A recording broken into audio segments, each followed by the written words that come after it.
Hey guys, welcome back to my channel of JF Nisha insights. तो आज हम पढ़ने वाले हैं अपने टीचिंग एप्टीट्यूड के कॉन्सेप्ट का पार्ट 18, जिसमें आज हम अपने टीचिंग एप्टीट्यूड की थ्योरीज और मॉडल्स का रिमेनिंग पोर्शन कवर करेंगे। कल हमने क्या किया था वो आपको मैं जल्दी से रिवाइज करवा देती हूँ, उसके बाद में हम आगे का पढ़ना स्टार्ट करेंगे। कल हमने क्या करा था? कल हमने यहाँ से स्टार्ट करा था। देखिए, मैं एक बार स्लाइड निकाल लेती हूँ, उसके बाद मैं आपको पढ़ाऊंगी, ठीक है। कल हमने यहाँ से स्टार्ट करा था। देखिए, डायरेक्ट मेथड ऑफ टीचिंग से। डायरेक्ट मेथड ऑफ टीचिंग, इसका मतलब क्या था? इसका मतलब था इनडायरेक्ट लर्निंग। इसका मतलब क्या था? Indirect learning. ये हमने कर लिया था, ठीक है। उसके बाद में हमने क्या करा था? उसके बाद में हमने करा था इनडायरेक्ट मेथड ऑफ टीचिंग।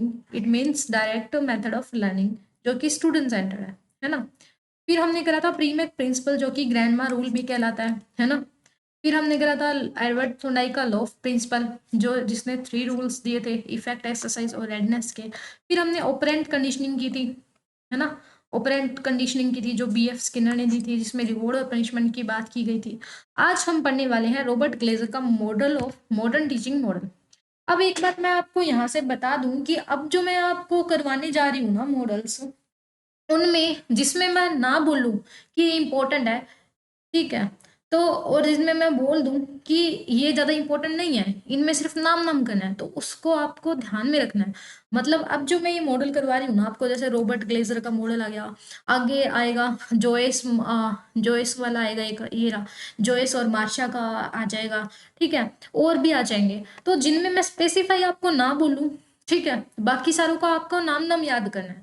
क्यों? क्योंकि अभी तक एनटीए ने क्या किया है, अभी तक एनटीए ना इन मॉडल का सिर्फ नाम नाम पूछा है कि किसका मॉडल है, रॉबर्ट ग्लेजर का है, कब आया, 1962 में आया, क्या बताता है, ये कहता है कि टीचिंग और लर्निंग है वो कैसे रिलेटेड है। तो ऐसे आ जाते हैं छोटे छोटे क्वेश्चन, ठीक है। नाम ज्यादातर आता है कि इंफॉर्मेशन प्रोसेसिंग मॉडल में कौन से मॉडल आते हैं, पर्सनल मॉडल में कौन से आते हैं, सोशल में कौन से आते हैं, बिहेवियर वाले में कौन से आते हैं, मॉडर्न में कौन से आते हैं, बस ऐसे नाम पूछते हैं। बट मैं आपके लिए इतनी इतनी स्लाइड्स लेके आई हूँ, इतना सारा कंटेंट मैंने आपके लिए लिखा है, तैयार करा है। वो किस लिए किया है? वो इसलिए किया है कि अभी तक तो चलो कोई बात नहीं, नाम नाम पूछते थे, ठीक है। बाय चांस अगर यहाँ से कुछ क्वेश्चन पूछ ले आपसे, ठीक है, डीप में पूछ ले, तो आप कर सकते हो। इस वजह से मैं आपके लिए क्या ये लेके आई हूँ, ठीक है, इतनी सारी स्लाइड्स, कि आपको कहीं और भटकने की जरूरत नहीं पड़ेगी। आप मेरी वीडियो देखोगे, उससे आपको समझ में आ जाएगा अच्छे से। उसके अलावा आपको कुछ पढ़ना होगा तो मेरी स्लाइड्स आप पढ़ सकते हो, ठीक है। ये आपको मैं जेएफ निशा इनसाइट्स, जो अपना टेलीग्राम चैनल है, उस पर मैं स्लाइड्स दे देती हूँ, तो वहां से आप पढ़ सकते हो, ठीक है। बाकी तो मैं आपको समझा ही देती हूँ, वैसे तो आपको मेरे वीडियो के अलावा कुछ भी देखने की जरूरत नहीं पड़ती।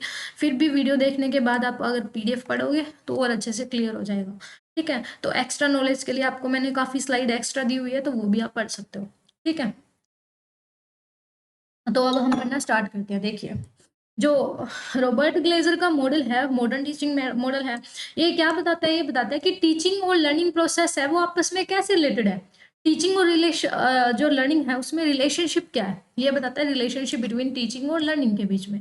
और ये साथ ही साथ बताता है कि सिंपल और educate conceptualization of teaching process. जो टीचिंग प्रोसेस है ना वो सिंपल होनी चाहिए, और इसमें एडुकेट यानी कि पर्याप्त मात्रा में कॉन्सेप्ट है वो क्लियर होने चाहिए, ठीक है। जो टीचिंग की प्रोसेस होती है वो सिंपल हो, ऐसे नहीं हो कि हम अपने आप को बड़ा दिखाने के लिए बस कॉम्प्लेक्स वर्ड्स का यूज करेंगे, है ना। अपने आप को अच्छा दिखाने के लिए हम ना टफ टफ लैंग्वेज का यूज करेंगे, ऐसे नहीं होना चाहिए। सिंपल तरीके से आप इंफॉर्मेशन को दो, ठीक है, पर्याप्त मात्रा में दो, तभी उसको बोलेंगे अच्छी टीचिंग हुई है। और ये कौन सा मॉडल है? आप देखिए यहाँ पे आ गया ना, साइकोलॉजिकल मॉडल ऑफ टीचिंग है, क्योंकि साइकोलॉजी साइकोलॉजी बताता है। लर्निंग क्या है? लर्निंग प्रोसेस है, ये अपनी माइंड से रिलेटेड है, साइकोलॉजी से रिलेटेड है, तो साइकोलॉजिकल ये मॉडल है।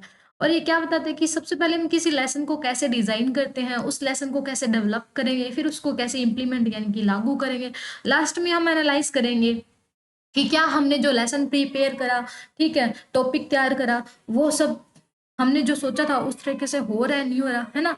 तो पहले हम क्या करेंगे? डिजाइन करेंगे कोई चीज को, लेसन्स को, फिर उसको डेवलप करेंगे, फिर उसको इम्प्लीमेंट करेंगे, लास्ट में उसको हम क्या करेंगे? एनालाइज करेंगे, उसके पॉजिटिव नेगेटिव पहलुओं को देखेंगे। तो ये ही इसमें बोला है, ठीक है। तो इतना ही आपको पढ़ना है। अब देखिए रॉबर्ट ग्लेजर का जो टीचिंग मॉडल है उसको हम टीच दी टीचर भी मॉडल भी बोलते हैं। क्या बोलते हैं? टीच द टीचर मॉडल भी बोलते हैं। ये एक ऐसा फ्रेमवर्क है जो स्टूडेंट की पार्टिसिपेशन पर और फीडबैक पर ध्यान देता है। क्यों? देखिए नाम से ही पता चल रहा है, ये अपने को बता रहा है कि टीचिंग और लर्निंग से रिलेटेड है। और इसमें टीचिंग प्रोसेस अपने को क्या बतानी है? अपने को टीचिंग प्रोसेस ऐसी बनानी है जो सिंपल हो, ठीक है, बच्चों को समझ में आ जाए, पर्याप्त मात्रा में इंफॉर्मेशन दे हम। तो इसमें क्या होगा? अब टीचिंग कब इफेक्टिव होती है? जब स्टूडेंट है वो एक्टिवली पार्टिसिपेट करे, इन्वॉल्व हो प्रोसेस में। तो ये स्टूडेंट सेंटर्ड है। ये कॉन्सिस्टेंट कौन सी है? स्टूडेंट सेंटर्ड है। स्टूडेंट पर ध्यान देते हैं कि वो एक्टिवली पार्टिसिपेट करे, फीडबैक भी दे, ठीक है। और ये क्या थे? रॉबर्ट ग्लेजर थे, वो एक साइकोलॉजिस्ट थे, ठीक है, एजुकेशनल रिसर्चर थे। उन्होंने 1972 में ये कॉन्सेप्ट को क्या करा? डेवलप करा। अब देखिए कुछ कुछ जगह 1962 बोला हुआ है ना, कुछ कुछ जगह 1970 बोला हुआ है ना। तो ये आप अगर क्वेश्चन में आ जाता है 1970 या 62, वैसे तो एक साथ आएगा ही नहीं क्योंकि ये उनको भी पता होता है। फिर भी आप देख लेना 1970 का आना है ना, 1970 अब का करके आना आपको, ठीक है। जहाँ पर 1962 दे रखा हो, 1969 दे रखा हो, 1981 दे रखा हो, 1983 दे रखा हो, तो वहाँ पर आप क्या लगाओगे? 1962 लगाओगे। अगर यहाँ पर 1962 नहीं देके 1970 देखा है सीधा, तो 1970 लगाए होगे, क्योंकि बाकी तो इसमें ऑप्शन है ही नहीं ना। तो ये ही है, ठीक है। गूगल से डाटा लेते हैं ना, सारी जगह थोड़ा थोड़ा अलग मिलता है, लेकिन इतना नहीं है ये, ठीक है। तो नाम आते हैं ज़्यादातर देखिए ये एक्स्ट्रा स्लाइड आपको दी हुई है मैंने। अगर आपको और ज़्यादा डीप में पढ़ना है तो आप इसको पढ़ सकते हो। वैसे तो मैंने आपको बता दिया है कि कैसे और क्या होता है, कि टीच द टीचर मेथड इसको बोलते हैं, ठीक है। इसमें स्टूडेंट की पार्टिसिपेशन पर, इंगेजमेंट पर ध्यान देते हैं, फीडबैक दिया जाता है। इसमें बोलते हैं कि आप कॉन्सेप्ट है उसको एकदम सिंपल तरीके से पेश करो, है ना, और पर्याप्त मात्रा में कॉन्सेप्ट समझाओ। ये एक एजुकेशनल रिसर्चर थे, साइकोलॉजिस्ट थे, है ना। ये मैंने आपको बता दिया है, ठीक है। लेकिन यहाँ पर एक बात ये इम्पोर्टेंट है, क्या है कि इसने 3 फेज दी ग्लेजर ने अपने टीचिंग मॉडल में, कि 3 स्टेप होते हैं टीचिंग मॉडल में। क्या होते हैं? पहले तो हम कोई लेसन को, कोई आइडिया को प्रिपेयर करते हैं। क्या करते हैं? प्रिपेयर करते हैं। फिर उस लेसन को, उस आइडिया को प्रेजेंट करते हैं क्लास के सामने, और फिर बाद में उसकी प्रैक्टिस करवाते हैं उनसे। फिर हम क्या करते हैं? उनके कॉन्सेप्ट क्लियर करवाते हैं, फिर उनसे फीडबैक लेते हैं, उनके डाउट्स लेते हैं, उनको सॉल्व करते हैं। क्लास में आई, मैंने अपने लेसन्स को, अपने जो आइडियाज थे, अपने सब्जेक्ट था, कंटेंट था, उसको मैंने तैयार करा, प्रिपेयर करा। जैसे मैंने क्लास में आने से पहले स्लाइड्स को पहले क्या करा? प्रिपेयर करा, फिर आपके सामने प्रेजेंट करा। लास्ट में मैं प्रैक्टिस करवा रही हूँ आपसे, PYQ ले रही हूँ, है ना, PYQ क्लास ले रही हूँ या आपसे डाउट्स में पूछ रही हूँ, तो ये प्रैक्टिस हो रही है। तो ये रॉबर्ट ग्लेजर का मॉडल था, ठीक है। आई होप कि आपको जो ये मॉडल मैंने अभी करवाया है वो अच्छे से क्लियर हो गया होगा, ठीक है। तो अब हम पढ़ते हैं जॉइस मार्शल का। जॉइस मार्शल ने 1982 में ये मॉडल दिया। ये क्या बताता है? करिकुलम के डिज़ाइन का मॉडल है, इंस्ट्रक्शनल मटेरियल का है, मतलब कि कैसे हमें इंस्ट्रक्शंस देने हैं, कैसे हमें किसी कोर्स है उसको डिज़ाइन करना है, कैसे हमें अपना करिकुलम है वो बनाना है, ठीक है। इसकी बात की गई है यहाँ पे, करिकुलम डिज़ाइन की, कोर्स डिज़ाइन की बात की गई है, कि कैसे हम क्लास में अपने इंस्ट्रक्शंस को ना प्रेजेंट कर सकते हैं, कैसे उनको गाइड कर सकते हैं क्लासरूम में स्टूडेंट को अपने इंस्ट्रक्शंस थे, ठीक है। तो 1980 में इसने दिया। और इसने एक बुक लिखी थी, ब्रोइस जोइस और मार्शल वेल ने, जिसमें उस बुक्स में उसने 22 मॉडल ऑफ टीचिंग दिए। जोइस और वेल थे जॉइस और वेल थे, उन्होंने क्या करा? एक बुक लिखी, उसमें उसने 22 मॉडल ऑफ टीचिंग दिए, 22 मॉडल ऑफ टीचिंग।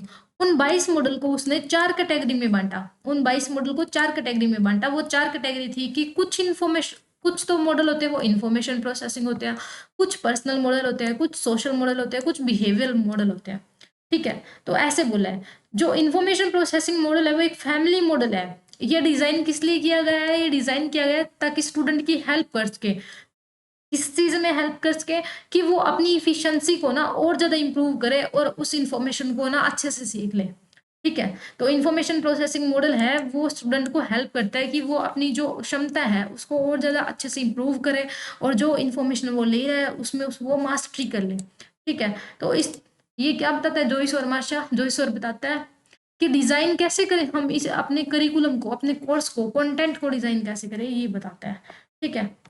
और इसने 1982 में कौन सा मॉडल दिया, जूरिस्प्रूडेंशियल मॉडल ऑफ टीचिंग दिया। ठीक है, तो ये स्लाइड्स एक्स्ट्रा है, आप पढ़ लेना, वैसे मैंने आपको समझा दिया, ये इंपॉर्टेंट स्लाइड है। देखो कि जो जोइस और मार्शा थे, उन्होंने क्या करा, 22 मॉडल दिए थे टीचिंग के, जिनको 4 कैटेगरी में बांट दिया था। कुछ behavioural system model, information processing model, personal development model और सोशल इंटरेक्शन मॉडल, इन 4 कैटेगरी में बांट दिया। ठीक है, अब हम पढ़ते हैं इम्पोर्टेंट स्लाइड। ये क्या है इम्पोर्टेंट, ये है एडे मॉडल। एडे मॉडल क्या कहता है, एडे मॉडल बताता है कि एक सिस्टमैटिक इंस्ट्रक्शनल डिजाइन मॉडल है ये, कि मतलब इंस्ट्रक्शंस कैसे देने हैं, यानी टीचिंग कैसे करवानी है। ठीक है, इंस्ट्रक्शन देने का एक सिस्टम होना चाहिए, एक सिस्टमेटिक ढंग से हमें इंस्ट्रक्शन देनी चाहिए, एजुकेशन करवानी चाहिए, एक सीक्वेंस वाइज चलना चाहिए। ठीक है, तो ये क्या बताता है, इंस्ट्रक्शन का डिजाइन बताता है कि किस टाइप से हमें चलना चाहिए, किस टाइप से हमें इंफॉर्मेशन को प्रेजेंट करना चाहिए। तो उसके लिए हमारे पास एडे मॉडल है कि सबसे पहले हम अपने कंटेंट को, हम अपने सब्जेक्ट को, हम अपने लेसन्स को एनालाइज करेंगे। ठीक है, एनालाइज कर दिया, उस एनालिसिस के आधार पर हम उसको डिजाइन करेंगे, फिर डिजाइन जो बनाया उसके आधार पर हम उसको डेवलप करेंगे। डेवलप करने के बाद में उस लेसन को, उस सब्जेक्ट को, उस कंटेंट को हम अप्लाई कर देंगे, यानी कि इम्प्लीमेंट कर देंगे। फिर हम इवेल्युएशन करेंगे कि क्या मैंने जो कंटेंट बनाया था वो मेरे गोल को अचीव कर रहा है या नहीं कर रहा है। ठीक है, लास्ट में हम क्या करते हैं, इवेल्युएशन करते हैं। तो इसकी फुल फॉर्म हमेशा आ जाती है पेपर में, एडे की फुल फॉर्म क्या होती है, एडे की फुल फॉर्म है कि एनालाइज करेंगे कोई चीज़ को, फिर उसका डिज़ाइन बनाएंगे, उसको डेवलप करेंगे, इम्प्लीमेंट करेंगे और लास्ट में इवेल्युएशन करेंगे कहाँ तक सक्सेसफुल रही है। ठीक है, तो इंस्ट्रक्शनल डिज़ाइन मॉडल है, क्या है, इंस्ट्रक्शन डिज़ाइन मॉडल है। तो ये एडे हो गया। अब देखो एडे के आगे ही अगर हम पी लगा दें, देखो AIDDE, सेम हो गया। इसके आगे पी लगा दूंगी तो पैडे मॉडल बन जाएगा। पी का मतलब यानी कि प्लान, पहले कहाँ से स्टार्ट होता था, एनालाइज से स्टार्ट होता था कि एनालाइज करेंगे कंटेंट को। अब यहाँ से स्टार्ट हो जाएगा कि प्लान बनाएंगे कंटेंट के बारे में, फिर उसको एनालाइज करेंगे, फिर उसको डिजाइन बनाएंगे, फिर डेवलप करेंगे, इंप्लीमेंट करेंगे, इवेलुएट करेंगे। ठीक है, तो ये अपना हो गया पैडे मॉडल भी। और ये क्या बताता है एडे मॉडल, ये कहता है कि कुछ बातें हमें ध्यान में रखनी चाहिए जब हम एडे मॉडल को यूज करते हैं, कि हमें एनालाइज करते रहनी चाहिए कि क्या चल रहा है क्या नहीं चल रहा क्लास में, कौन सा कंटेंट, कौन से मेथड यूज करने हैं, कॉन्टेक्स्ट मुद्दा देखना चाहिए कि किस कॉन्टेक्स्ट के, किस मुद्दे के लिए, किस गोल के लिए मैं ये करवा रही हूँ, है ना। तो पैडे मॉडल आपको मैंने समझा दिया कि पी से स्टार्ट हो जाएगा, plan, analyse, design, development, implement और इवेल्युएशन। ठीक है, ये रहा पैडे मॉडल और एडे मॉडल। एडे मॉडल तो एनालाइज से स्टार्ट हो गया, पैडे मॉडल है वो प्लान से स्टार्ट हो गया। ठीक है, तो एक ही स्लाइड में करना हो गया अपना। अब ये क्या है, ये देखिए मैंने आपको बोला था ना एक्स्ट्रा स्लाइड दे रखी है मैंने आपको, अगर और भी ज़्यादा पढ़ना है ब्रूज मार्शिया वगैरह के बारे में तो आप पढ़ सकते हो। वैसे तो मैंने आपको पहले की स्लाइड्स में समझा ही दिया ब्रूज और मार्शिया के बारे में, कि करिकुलम के डिज़ाइन के बारे में, डेवलपमेंट के बारे में बोलते हैं कि कैसे हमें करिकुलम को डिज़ाइन करना चाहिए, डेवलप करना चाहिए, है ना। तो ये बोल रहा है कि एक साइंटिफिक प्रोसीजर होते हैं, आउटकम पर बेस्ड होते हैं, एनवायरनमेंट पर बेस्ड होते हैं, परफॉर्मेंस को देखते हैं। ठीक है, तो ये अपना हो गया है। अब ये देखते हैं, ये भी मैंने आपको बता दिया कि जो ब्रूज और मार्शिया थे उन्होंने 4 टाइप के मॉडल बनाए थे, मतलब कैटेगरी बनाई थी कि इंफॉर्मेशन प्रोसेसिंग, पर्सनल, सोशल और बिहेवियर, है ना। इसमें सारों को डाल देते। अब ये स्लाइड इंपॉर्टेंट हो जाती है आपके लिए, ये मैं लिख ही देती हूँ आपको। इंपॉर्टेंट क्यों है, क्योंकि इसमें क्या है, मेन एंटी पूछता है। एंटी कैसे क्वेश्चन पूछता है, ये कहते हैं कि कॉन्सेप्ट अटेनमेंट मॉडल है वो किसने दिया, जेरोम एस ब्रूनर ने दिया। इंडक्टिव थिंकिंग मॉडल किसने दिया, हिल्डा टाबन दिया, ऐसे ही पूछता है, तो ये हम पढ़ लेते हैं। ठीक है, तो ये स्लाइड मोस्ट इंपॉर्टेंट है, ये पढ़ लेना, यहाँ से आपके 2 मार्क्स के बन सकते हैं, 2 क्वेश्चन बन सकते हैं, 2 मार्क्स नहीं 2 क्वेश्चन बन सकते हैं। क्योंकि कॉन्सेप्ट अटेनमेंट हो गया, हिल्डा टाबा का हो गया, एडवांस ऑर्गेनाइजर मॉडल, ये ओम मॉडल इंपॉर्टेंट है, ये तो मैं आपको डीप में भी करवा दूंगी। ठीक है, क्योंकि ये क्या डीप में भी आ जाता है, बाकी सारे क्या आते हैं, बाकी सारे नाम नाम आते हैं। आप PYQ उठा के देखना, वहां पे आएगा कॉन्सेप्ट अटेनमेंट मॉडल है, उसका मैचिंग में दिया होगा जीरोम ब्रूमर और डेविड ओसुबल, कौन सा मैच करना है, तो ये मैचिंग में आते हैं। ठीक है, तो ये अभी हम आपको समझा देती हूँ, ये आप अच्छे से पढ़ लेना। कॉन्सेप्ट अटेनमेंट मॉडल किसने दिया, वो दिया जीरोम एस ब्रनर ने। इंडक्टिव टीचिंग थिंकिंग मॉडल किसने दिया, हिल्डा टाबा ने दिया। इंक्वायरी ट्रेनिंग मॉडल किसने दिया, जे रिचर्ड सचमैन ने दिया। ओम मॉडल किसने दिया, एडवांस ऑर्गेनाइजर मॉडल है वो डेविड ओसुबल ने दिया। मेमोरी मॉडल है वो जेरी लुकस ने दिया। बायोलॉजिकल साइंस इंक्वायरी मॉडल है वो किसने दिया है, जोसेफ सचवेब ने दिया है। कोग्निटिव ग्रोथ मॉडल किसने दिया, जीन पियाजे ने, एडमंड सुलिवैन ने दिया है। ठीक है, तो ये अपने को बताया है। अब हम पहले देखते हैं इन्फॉर्मेशन प्रोसेसिंग मॉडल होता क्या है। ठीक है, नाम तो पता होना चाहिए ना कि इंफॉर्मेशन प्रोसेसिंग मॉडल यानी कि एक कैटेगरी है, 4 कैटेगरी में बाँटा था। तो ये फर्स्ट कैटेगरी इसका मीनिंग क्या है? इसका मतलब ये होता है कि ये एक ऐसा फ्रेमवर्क है, एक ऐसा फ्रेमवर्क है जो इंफॉर्मेशन प्रोसेसिंग मॉडल है, इसको हम शॉर्ट्स में बोलेंगे आईपीएम, शॉर्ट में क्या बोलेंगे? आईपीएम है। जो ये आईपीएम मॉडल है ना, ये हमें एक्सप्लेन करता है कि कैसे ह्यूमन का ब्रेन है, माइंड है, वो इंफॉर्मेशन को प्रोसेस करता है। देखो नाम से ही पता चल रहा है इंफॉर्मेशन प्रोसेसिंग। यानी कि कैसे एक इंसान का दिमाग है किसी इंफॉर्मेशन को प्रोसेस करेगा अपनी वर्किंग मेमोरी में, अपनी लॉन्ग टर्म मेमोरी में, अपनी सेंसरी मेमोरी में। ठीक है, थ्री पार्ट्स होते हैं ना अपनी इंफॉर्मेशन प्रोसेसिंग के। तो ये देखो, ये अपने को देखना है कि कैसे अपनी इन तीनों मेमोरी में ना इंफॉर्मेशन को प्रोसेस करा जाता है। तो आईपीएम मॉडल कहता है कि इंफॉर्मेशन है ह्यूमन के माइंड में स्टेप्स के अंदर प्रोसेस की जाएगी, सीक्वेंस में प्रोसेस करी जाएगी। पहले तो हम इनकोड करेंगे उस इन्फॉर्मेशन को, फिर उसको स्टोर करेंगे, लास्ट में उसको रिट्राइव कर लेंगे, पुनः प्राप्त कर लेंगे, जैसे कंप्यूटर करता है ना। तो सेंसरी मेमोरी जो कि हम करंटली अपनी सेंसेस के थ्रू परसीव करते हैं, वो इनिशियल स्टेज में होती है। यानी कि स्टार्टिंग में हमारी माइंड में मेमोरी कैसे जाती है? वो हमारी सेंसरी मेमोरी के थ्रू जाती है। सेंसरी मेमोरी के थ्रू कैसे? कि जो हम अपनी 5 सेंसेस का यूज करके इंफॉर्मेशन लेते हैं, जैसे आंख, नाक, जीभ, कान और त्वचा, ये होते हैं eye, ear, nose, skin, smell, skin हो गया। ये जो 5 अपनी सेंसेस है, इनका यूज करके जो भी इंफॉर्मेशन लेंगे, जैसे कि ठंडा गर्म हो गया, ये सब जो इंफॉर्मेशन हमने ली है वो अपनी सेंसरी और मेमोरी है ना उसमें स्टोर हो जाएगी। ये पहली स्टेज होगी। सेंसरी फिर जाएगी लॉन्ग टर्म पे, जा सकती है वर्किंग मेमोरी में भी जा सकती है। ठीक है, जैसे हम टेस्ट से, स्मेल से, टच से, हियर करके यानी कि लिसन, सुनना, सी, देख के जो इंफॉर्मेशन स्टोर करेंगे वो सेंसरी मेमोरी में ही जाएगी। ठीक है, तो ये सारी चीजें अपनी। तो इंफॉर्मेशन प्रोसेसिंग मॉडल है वो क्या कहता है? वो 6 स्टेज मॉडल है। कौन सा है? 6 स्टेज मॉडल है। इसमें कौन कौन सी 6 स्टेज है ये ध्यान रख लेना। प्रेजेंटेशन, ठीक है, अटेंशन, कॉम्प्रीहेंशन और यील्डिंग, रिटेंशन, बिहेवियरल स्टेज। ये मैं आपको बताती हूँ। देखिए, 3 टाइप की मेमोरी होती है, ये अभी अभी मैंने आपको बताया है कि sensory memory, short term memory, long term memory. सबसे पहले हम सेंसेस के थ्रू जो अपनी 5 सेंसेस है, 5 सेंसेस का यूज करते हैं और इन्फॉर्मेशन को लेते हैं, वो सेंसरी मेमोरी में जाएगी। सेंसरी से फिर जाएगा शॉर्ट टर्म के लिए, शॉर्ट टर्म के बाद में हमारे पास क्या जाएंगी? लॉन्ग टर्म के लिए चली जाएगी मेमोरी। ठीक है, तो तीनों टाइप से ऐसे चलती है। वैसे तो ये इतना इम्पोर्टेंट नहीं था इन्फॉर्मेशन प्रोसेसिंग मॉडल, सिर्फ इतना आता पेपर में कि इन्फॉर्मेशन प्रोसेसिंग मॉडल में कौन से आते हैं वो बताना था। फिर भी मैं आपको ना मतलब पता होना चाहिए, बाय चांस यहाँ से अगर कोई क्वेश्चन आ जाए ना तो आप अच्छे से अटेम्प्ट कर पाओ।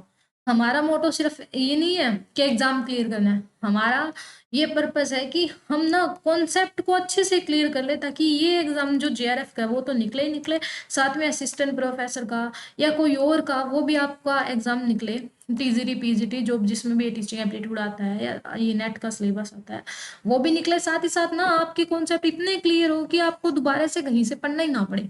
ठीक है, आप जब बच्चों को पढ़ाओ ना तो अच्छे से पढ़ा सको, आपके अंदर ना समझ विकसित हो उसके, इसलिए हम पढ़ रहे हैं। ऐसे नहीं पढ़ रहे सिर्फ जेआरएफ करना है, नहीं, अपने को नॉलेज भी लेनी है, अच्छे से लेनी है, सिर्फ रट्टा नहीं मारना है अपने को, सिर्फ समझ के करना है सब कुछ।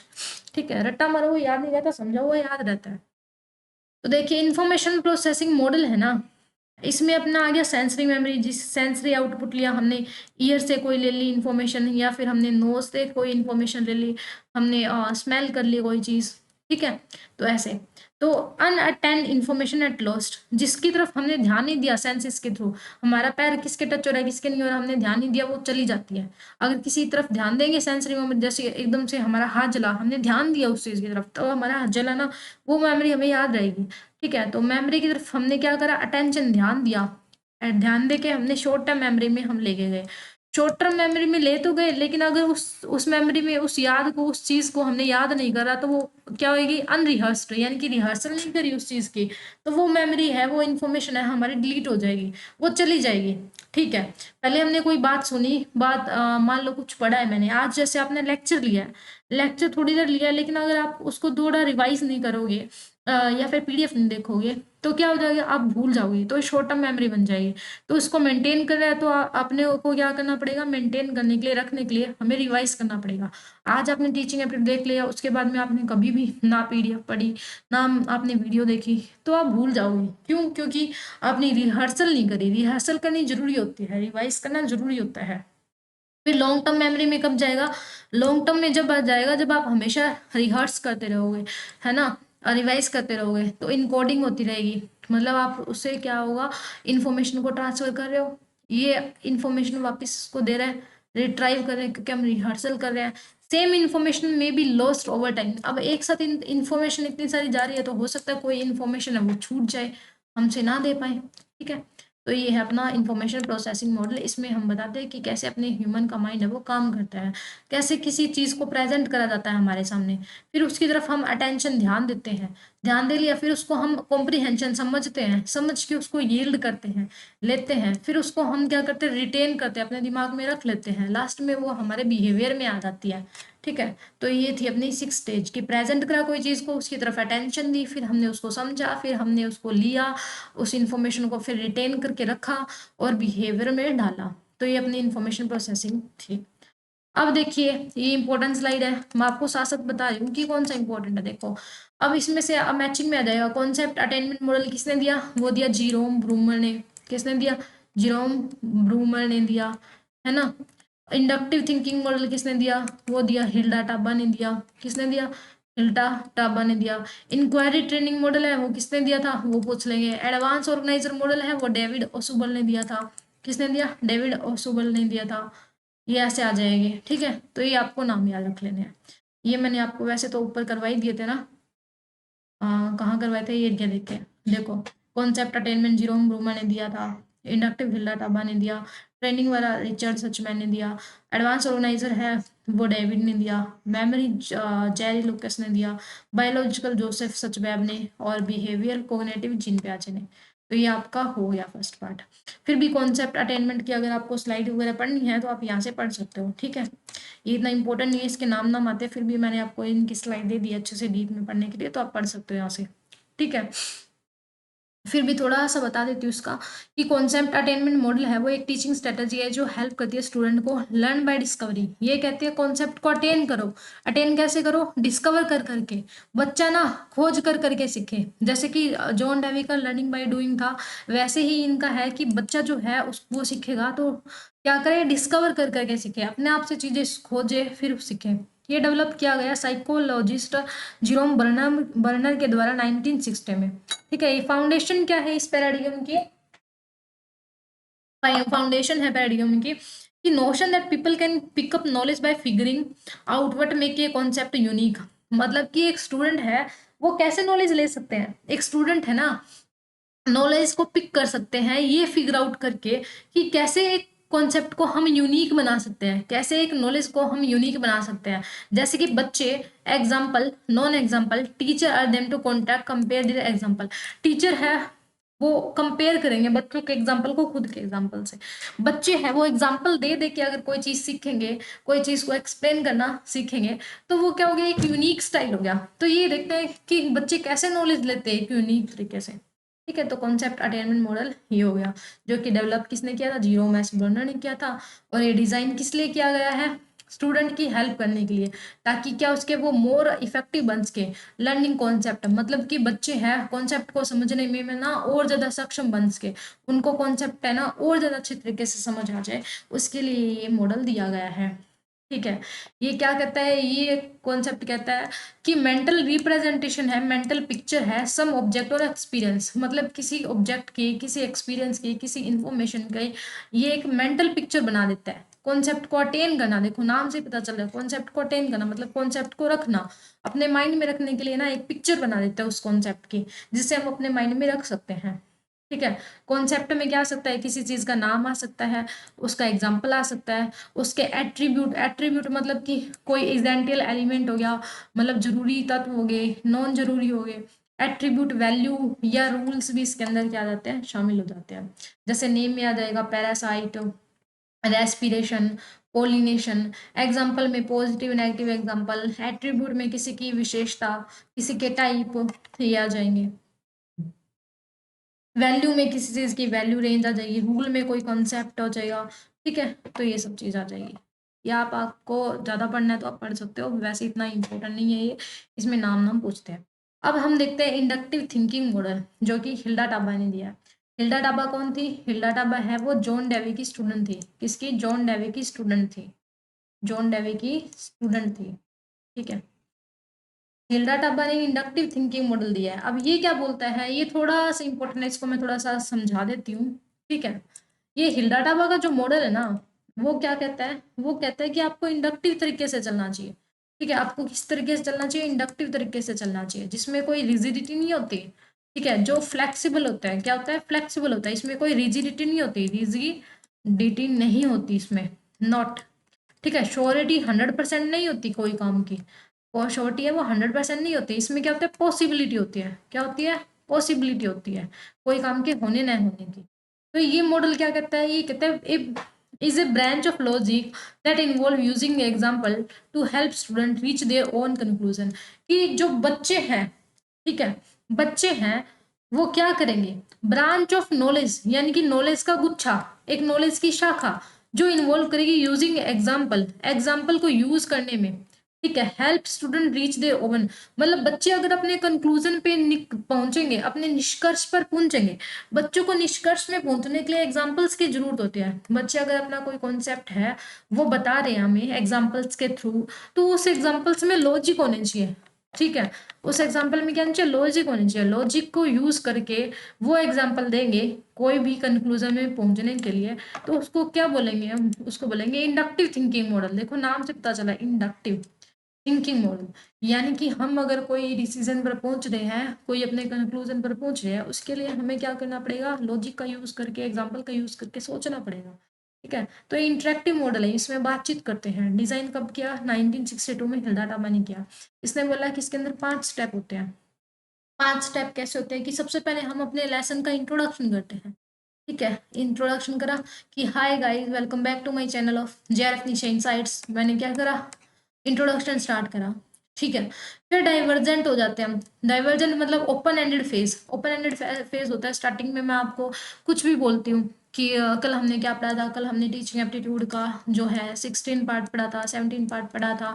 कई बार मैं कुछ और बातें बताने लग जाती हूँ। तो यहाँ पर ऐसा नहीं होता कि सारी चीज फिक्स ही होएगी, मेरे को आते ही सिर्फ यही लाइन बोलनी है। नहीं, मैं मेरी अकॉर्डिंगली कोई भी लाइन बोल सकती हूँ। ऐसे नहीं है मैं एक मेरा फिक्स ही हो गया कि मेरे को ऐसे ही बोलना है। आज हम पढ़ने वाले हैं टीचिंग एप्टीट्यूड का ये और अब पढ़ना स्टार्ट कर देना। नहीं, मेरा कोई भी वो नहीं है। कई बार मैं ऐसे बोल देती हूँ आज हम पढ़ने वाले हैं टीचिंग एप्टीट्यूड के कॉन्सेप्ट का।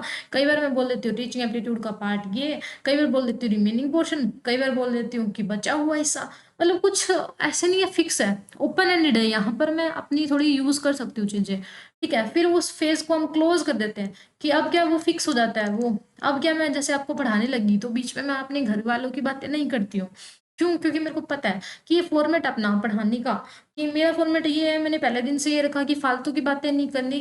कम टाइम में ज्यादा से ज्यादा कंटेंट आपको अच्छे तरीके से देना है, ताकि आपको समझ में आ जाए, दोबारा वीडियो देखने की जरूरत ना पड़े, है ना। तो वो फॉर्मेट मैं को अपना रही हूँ। अब मैंने उस चीज को क्लोज कर दिया और अब मैं सारी जगह वो क्या कर दूंगी?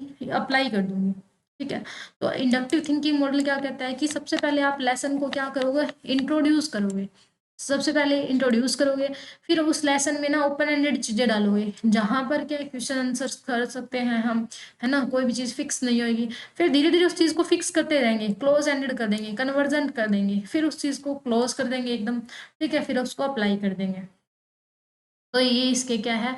फेज है। लेसन, डाइवर्जेंट, कन्वर्जन, क्लोजर और ए। LDCCA, ये याद रख लेना बस। सीक्वेंस आ जाता है कि क्या आएगा? Lesson, introduction, diversion, conversion, closure और application. LDCCA। Thinking model, inductive thinking model है वो क्या, किससे बना है? 3 प्रोसेस से मिलकर बना है। कौन कौन सी? कॉन्सेप्ट को फॉर्मेट करना, अटेन करना, इंटरप्रिटेशन करना। मतलब सबसे पहले हमने कोई कॉन्सेप्ट को बनाया। फॉर्मेशन मतलब कि बनाना, फॉर्म करा, क्रिएट करा। सबसे पहले किसी कॉन्सेप्ट को हमने क्रिएट करा।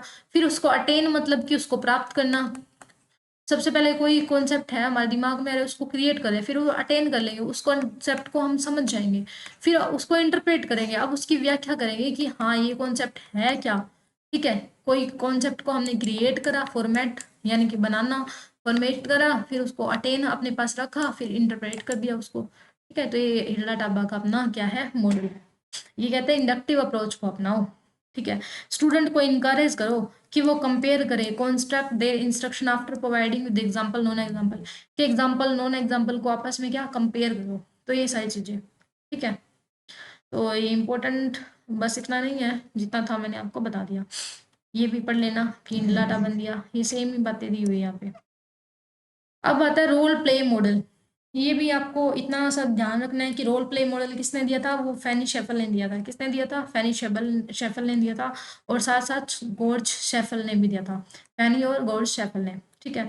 और ये क्या कहते हैं, किस लिए यूज करते हैं? Open up discussion for value how they operate in daily life. ये कहते हैं कि हम डिस्कशन कैसे करेंगे, ठीक है, किसी की वैल्यू पर, किसी कॉन्सेप्ट पर, और उस डिस्कशन को अपनी डेली लाइफ में हम कैसे ऑपरेट करते हैं, ठीक है। ये कहता है कि ओपन अप डिस्कशन, डिस्कशन करने के लिए, ठीक है, ऑफ वैल्यू, किसी चीज की वैल्यू पे, किसी चीज के टॉपिक पर हम अगर डिस्कशन कर रहे हैं, फिर उसको बाद में हम अपनी डेली लाइफ में कैसे ऑपरेट करेंगे, वो चीज बताता है, ठीक है। हेल्प करता है स्टूडेंट को सोशल वैल्यू समझने में, ठीक है, अपनी सोशल वैल्यू को डेवलप करने में। समझेंगे पहले सोशल वैल्यू को, फिर उसको डेवलप करेंगे। तो बेसिक अजम्पशन क्या है रोल प्ले मॉडल की? ये कहता है कि एक्सपीरियंस बेस्ड लर्निंग सिचुएशन, कि एक्सपीरियंस से सीखो, इस पर बेस्ड है, ठीक है। स्टूडेंट है, अपनी फीलिंग है उसको खुद ड्रॉ कर सकता है। इमोशन और आइडिया है, वो क्या करते हैं, can be brought to consciousness and enhanced by group. Emotion और आइडिया है ना, वो कंसाइज हो सकते हैं हमारे ग्रुप से, और हमारे ग्रुप से और ज़्यादा अच्छे हो सकते हैं, ये बताया है। कंसाइज मतलब कि छोटा करना, संक्षिप्त करना। तो हम अपने आइडिया को, इमोशन को कम भी कर सकते हैं ग्रुप से, और अच्छा भी कर सकते हैं। तो रोल प्ले मॉडल किसने दिया? बस ये याद आता है, फैनी शेफल और जॉर्ज शेफल ने। ये ध्यान रख लेना। ये देखो हिल्ला डाबारी है, इसने 1902 से लेके 1967 तक ये क्या दिया था, कॉन्सेप्ट दिया था। कौन सा? कलेक्शन ऑर्गेनाइजेशन ऑफ इंफॉर्मेशन, कि कैसे हम इंफॉर्मेशन को कलेक्ट करेंगे और उसको ऑर्गेनाइज करेंगे, ठीक है। तो हिल्डा ताबा कौन थी? एक थ्योरिस्ट थी, ठीक है। करिकुलम रिफॉर्मर है, उसको रिफॉर्म करा उसने, करिकुलम बनाया उसने, ठीक है। इसके स्ट्रॉन्ग बिलीफ थे कि स्टूडेंट है वो थिंक कर सकता है, थॉट कर सकता है, हाँ, इन्फॉर्मेशन को क्रिएट कर सकता है, इन्फॉर्मेशन को एनालाइज कर सकता है, उसको अचीव कर सकता है, जनरलाइज कर सकता है। ये सारी बातें बोली उसने, ठीक है। हिल्डा टाबा का मैं आपको अच्छे से बता ही चुकी हूँ, बस इतना बहुत है। बाकी आपको अगर और भी ज़्यादा पढ़ना है तो आप पढ़ सकते हो, दे रखा है मैंने। अब इंक्वायरी ट्रेनिंग मॉडल, अब इसका भी नाम आता है। इंक्वायरी ट्रेनिंग मॉडल किसने दिया? रिचर्ड सचमैन ने दिया, ठीक है। ये क्या बताता है? ये बताता है to teach student a process for investigation, कि स्टूडेंट को इन्वेस्टिगेशन करने के लिए कौन सी प्रोसेस अपनानी चाहिए वो सिखाना। Teach student a process for investigation, देखो कि स्टूडेंट को ना इन्वेस्टिगेशन की प्रोसेस समझाना, कि कैसे हम इन्वेस्टिगेट कर सकते हैं, मतलब कोई चीज की अगर छानबीन करनी है तो वो कैसे की जाती है वो बताना। देखो इंक्वायरी ट्रेनिंग मॉडल, यानी कि इंक्वायरी कैसे करते हैं, इन्वेस्टिगेशन कैसे करते हैं। देखो नाम से ही पता चल रहा है, नाम से इसका मतलब पता चला है कि इंक्वायरी कैसे करते हैं, इन्वेस्टिगेशन कैसे करते हैं, उस चीज की ट्रेनिंग देने वाला मॉडल, उस चीज को सिखाने वाला मॉडल, ठीक है। ये बताता है। और इसका एम क्या होता है? इसका एम होता है कि हम डेवलप कर सके इंडिपेंडेंट लर्नर को through active participation in scientific inquiry. मतलब इस मॉडल का मेन मकसद यही है कि हम बच्चों से ना साइंटिफिक इंक्वायरी करवा करवा के उन साइंटिफिक प्रोसेस में, उस साइंटिफिक इंक्वायरी में पार्टिसिपेट करवा करवा के उनको इंडिपेंडेंट बना दे, ताकि वो क्या है अपनी लाइफ में अगर कोई उनको करनी पड़े, इन्वेस्टिगेशन इंक्वायरी करनी पड़े, कोई प्रॉब्लम सॉल्व करनी पड़े, तो वो अच्छे से कर पाए, ठीक है। तो ये अपना था इंक्वायरी ट्रेनिंग मॉडल, जो कि रिचर्ड सचमैन ने दिया था। अब आएगा बायोलॉजिकल साइंस इंक्वायरी मॉडल, इसका भी नाम याद रखना आपको। अब ये बायोलॉजिकल साइंस इंक्वायरी मॉडल क्या कहता है कि किसी चीज की जड़ तक जाओ। यहाँ पर बायोलॉजिकल का मतलब क्या है? जड़ तक जाना। कोई प्रॉब्लम है उसको सोल्व करना है तो उसकी जड़ तक जाओ आप, ठीक है। बायोलॉजिकल साइंस इंक्वायरी मॉडल क्या कहता है कि एजुकेशनल अप्रोच है। ये क्या कहता है? इसके अंदर ना language, social system, reaction, principle, support system, application, nurture करना किसी चीज को, इंस्ट्रक्टिव इफेक्ट, ये सारे शामिल होते हैं, ठीक है। इसको यूज करते हैं हम स्टूडेंट की हेल्प करने में, स्टूडेंट को अंडरस्टैंड करने में, और जितने भी लॉ स्टूडेंट को आते हैं, जितने भी रूल स्टूडेंट को पता है, उन चीज को अप्लाई करने में, कंट्रोल करने में, इन सब में हेल्प करता है ये, ठीक है। तो इंस्ट्रक्शनल मॉडल है, ये क्या करता है? ये इनकॉर्पोरेट करता है स्टेप्स को, मतलब कि बताता है कि स्टेप्स से कैसे चलना है, ग्रामर यूज करके, social system, reaction principle, support system, application, nurturing, instrument, effector, ये सारे किसमें आएंगे, ये बायोलॉजिकल साइंस इंक्वायरी मॉडल में आएंगे। ये इसलिए यूज करे जाते हैं तब ताकि हम क्या कर सके, एसेस कर सकते हैं pupils to comprehend applying the rule and regulation the government of natural world, मतलब कि जो हमारा नेचर है, हमारा इन्वायरमेंट है, जो हमारा संसार है, वर्ल्ड है, उस पर हम अपने जो रूल है, अपने रेगुलेशन है, अपने प्रिंसिपल है, उन सब चीज को कैसे अप्लाई कर सकते हैं, कैसे उन चीजों को समझ सकते हैं। देखो कॉम्प्रीहेंड मतलब समझना, अप्लाई करना, कैसे हम अपनी रिएक्शन को, सिस्टम को, ग्रामर को, कैसे प्रॉब्लम्स को, कैसे अपनी इंफॉर्मेशन को रूल कर सकते हैं, रूल के साथ, रेगुलेशन के साथ हम अपने वर्ल्ड पर, हम अपने नेचर पर अप्लाई कर सकते हैं, उसको समझ सकते हैं। ठीक है, उसकी जड़ तक जाना, ये सब किस में आएगा, बायोलॉजिकल इंक्वायरी मॉडल में आएगा। अब इंक्वायरी मॉडल देखो दोबारा दिया मैंने, रिचर्ड सचमैन ने दिया था। इसका मेन पर्पज क्या है, इंडिपेंडेंट बनाए स्टूडेंट को। ठीक है, तो ये आप कर लेना, इतना ईजी सा है। डिस्क्रिप्टिव मॉडल क्या कहता है, डिस्क्रिप्टिव मॉडल कहता है, सॉरी, डिस्क्रिप्शन मॉडल ऑफ, अभी इसकी डिस्क्रिप्शन बताई हुई है इंक्वायरी ट्रेनिंग मॉडल की, मतलब इसका ही और ज़्यादा एक्सप्लेन किया हुआ है, तो वो आप पढ़ लेना, इतना इंपॉर्टेंट नहीं है, फिर भी मैंने आपको दे दिया है। ये डबल बार स्लाइड आ गई, ये भी हो गया अपना। फिर हम ये देखिए biological science curriculum model, BSCS भी बोलते हैं इसको, क्या बोलते हैं, BSCS भी बोलते हैं। अब देखिए किसने दिया इसको, इसको दिया विलियम वी मेयर ने दिया, ये ध्यान रख लेना, किसने दिया, विलियम वी मेयर ने, ये आ सकता है पेपर में, क्योंकि मैंने आपको बताया ना नाम के साथ में इसका पूछ लेते हैं कि किसने दिया। विलियम वी मेयर ने दिया 1959 में। 5E कंस्ट्रक्ट किसने किया, ये भी आ सकता है, 5E कंस्ट्रक्ट करे वो रोजर और बेई ने किए, रोजर और बेई नहीं करे। 5E स्टैंड किसके लिए करते हैं, 5E का मतलब क्या है, अब ये तो आते हैं, आपको पता ही है आपको, 5E तो आए हुए हैं PYQ में, PYQ में अपने 5E आए हुए हैं, किसके लिए स्टैंड करते हैं, तो ये इंपॉर्टेंट स्लाइड है, ये क्या है, इंपॉर्टेंट स्लाइड। ठीक है, तो किसी चीज में सबसे पहले हम इंगेज हो जाते हैं, संलग्न हो जाते हैं, फिर उस चीज को हम एक्सप्लोर करने लग जाते हैं, कि अब तो एक्सप्लोर करेंगे, फिर उसको एक्सप्लेन करेंगे कि कैसे हुआ, क्या कैसे नहीं हुआ, फिर उसको और ज्यादा इलेबोरेट कर देते हैं, फिर इवेल्युएट कर देते हैं। जैसे कि मैं टीचिंग प्रोसेस में सबसे पहले इंगेज हुई, मैंने क्लास में गई, मैं सबसे पहले क्लास में गई, तो मैं इंगेज हो गई, शामिल हो गई, फिर एक्सप्लोर करा मैंने, क्लास में जाके लेक्चर लेना स्टार्ट करा, एक लेक्चर लिया तो एक्सप्लोर कर रही हूँ। ठीक है, 2 लेक्चर लिए, 3 लेक्चर लिए, अब मैं देख रही हूँ 4 लेक्चर होते हैं भाई क्लास में, तो एक्सप्लोर करी नई नई चीजें, अब एक्सप्लेन करा, अब मैं घर पे आके मैं क्या करूँगी, एक्सप्लेन करूँगी उस चीज को, कि मैंने आज ये किया, ये किया, ये किया। ठीक है, 4 लेक्चर हुए थे, फिर और डिटेल में एक्सप्लेन करूंगी मैं, यानी कि इलेबोरेट कर दूंगी और ज़्यादा विस्तृत कर दूंगी, कि आज ना इस टीचर ने ये पढ़ाया, इस टीचर ने ये पढ़ाया, ये करा। लास्ट में इवेल्युएट करूंगी कि ओवरऑल आज की मेरी परफॉर्मेंस कैसी रही, अच्छी रही।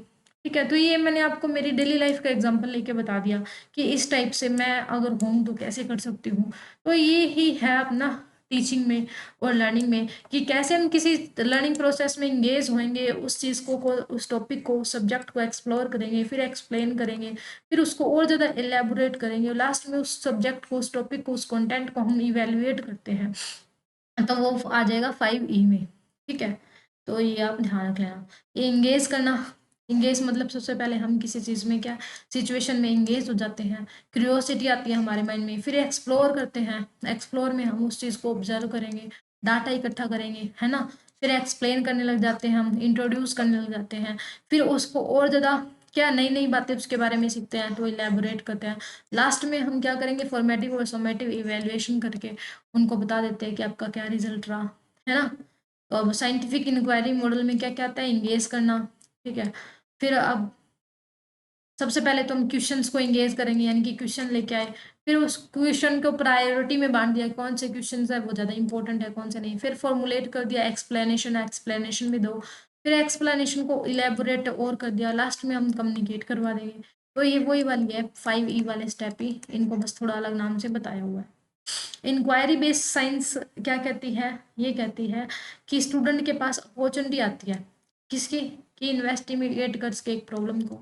ठीक है, एक प्रॉब्लम का इन्वेस्टिगेट कर सके, उस प्रॉब्लम का सॉल्यूशन ढूंढ सके, उसके बिहाफ पे ऑब्जर्वेशन कर सके, स्टूडेंट से क्वेश्चन पूछ सके, स्टूडेंट का टेस्ट ले सके, उनके आइडियाज़ देख सके, क्रिएटिविटी है वो दिखा सके, अपनी इंस्टीट्यूशन का यूज़ अपने इंट्यूशन का यूज़ कर सके, ठीक है, अपनी अंतर्दृष्टि का यूज़ कर सके। ठीक है, तो ये सारी चीज़ें कैसे होती है कि जो इन्वेस्टिगेशन इंक्वायरी बेस्ड लर्निंग है अपनी, उसमें स्टूडेंट को अपॉर्चुनिटी मिलती है कि वो प्रॉब्लम को सॉल्व कर सके, इन्वेस्टिगेट कर सके, ऑब्जर्व कर सके, क्वेश्चन पूछ सके, आइडिया पूछ सके, ठीक है, अपनी इंट्यूशन का यूज़ कर सके इन सब चीज़ों में। अब देखिए ये भी ऐसे बोला है, नई नई एक्सपीरियंस को, क्वेश्चंस को हमने रेज करा, फिर उसके एक्सप्लेनेशन कौन से हो सकते हैं पॉसिबल वो देखा, फिर उसके बारे में हमने प्रेडिक्शन यानी कि भविष्यवाणी करी कि ये हो सकती है, फिर प्लान बना के हमने उस प्लान को कंडक्ट करा, फिर उस डाटा को मैंने इंटरप्रेट कर दिया, लास्ट में कंक्लूजन निकाल देंगे। साथ ही साथ हमारे पास अब देखो जब पॉसिबल एक्सप्लेनेशन देखते हैं हम क्या क्या हो सकते हैं उस प्रॉब्लम के बारे में, तो हमारे पास बहुत सारे आइडियाज आते हैं। ये जो अल्टरनेटिव आइडिया मतलब कि बहुत सारे विकल्प आ जाते हैं हमारे पास, और पहले से कोई आइडिया होता है वो भी होता है, तो जो बिगड़ आइडिया होगा उसको हम चूज भी कर लेते हैं। ठीक है, तो अब देखते हैं आज हमने क्या पढ़ा है, उसके बाद में हम क्या करेंगे, उसके बाद में हम क्लास को वाइंड अप कर देंगे। तो जल्दी से मैं क्विक रिवाइज कर देती हूँ आज हमने क्या क्या किया है। आज हमने यहाँ से पढ़ा, देखिए हमने पहले ही पढ़ा रॉबर्ट ग्लेजर का मॉडर्न टीचिंग मॉडल, है ना, जो क्या बताता है, जो बताता है अपने को ये relationship of teaching and learning, learning और टीचिंग में क्या रिलेशनशिप है। फिर हमने जॉइस और मार्शावेल का पढ़ा, ठीक है, ये करिकुलम डेवलपमेंट की बात करती है।